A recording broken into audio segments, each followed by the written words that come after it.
Well আমার কাছে যেটা মনে হয় যে টোটাল শিপের আসলে শিপটা কার কন্ট্রোলে, ডিরেক্টরের। সো আমি কার আন্ডারে কাজ করতে যাচ্ছি, বিকজ আমি 30 ডেজ হোক বা 40 ডেজ হোক তার ডিরেকশনে কাজ করবো, মানে সে যেটাই বলবে সেটাই আমি করার চেষ্টা করব। সো এই মানুষটার সাথে আমার আন্ডারস্ট্যান্ডিং বা এই মানুষটার আসলে ওয়ার্কিং প্যাটার্নটা কেমন, বা সে আসলে কি টাইপ অফ মুভি করেছে, এটা কি টাইপ অফ মুভি, এটা আমার কাছে আসলে বেশি ইম্পর্টেন্ট। যখন আমার কাছে মনে হয় এই প্রজেক্টটা আসলে ক্লিক করতে পারে বা এটার মধ্যে আসলে আমার কাজ করার মানে একটা জায়গা আছে, আমি না তখন আর অন্য কিছু দেখি না। থাকে না অনেক সময় আমাদের রেমুনারেশন বলো বা আমাদের শিডিউল বলো, অনেক কিছুতে কিন্তু ক্লাশ হয়। সো আমি তখন কিছুই দেখি না, তখন আমার টার্গেট থেকে না, আমি কাজটা আমার করতে হবে, বিকজ এটা পে করবে আমাকে।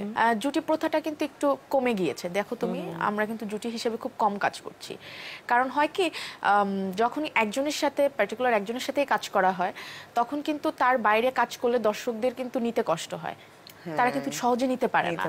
সো আই থিঙ্ক যে জুটি, কারণ একজন আর্টিস্ট শুধুমাত্র একজন আর্টিস্টের সাথে কাজ করবে, এটা কিন্তু আসলে হয়ে ওঠে না। মাঝে মধ্যে জিনিসটা হচ্ছে কোথাও না কোথাও আর্টিস্টকে কোথাও না কোথাও আটকে রাখা, সো দর্শকদেরকেও আবার ওই জিনিসটাকে আটকে রাখা, লাইক বঞ্চিত করা যে ও আরেকজনের সাথে তো কাজ করতে পারে, যেটা ভেরি ডিফিকাল্ট লাইক আমাদের ইন্ডাস্ট্রিতে।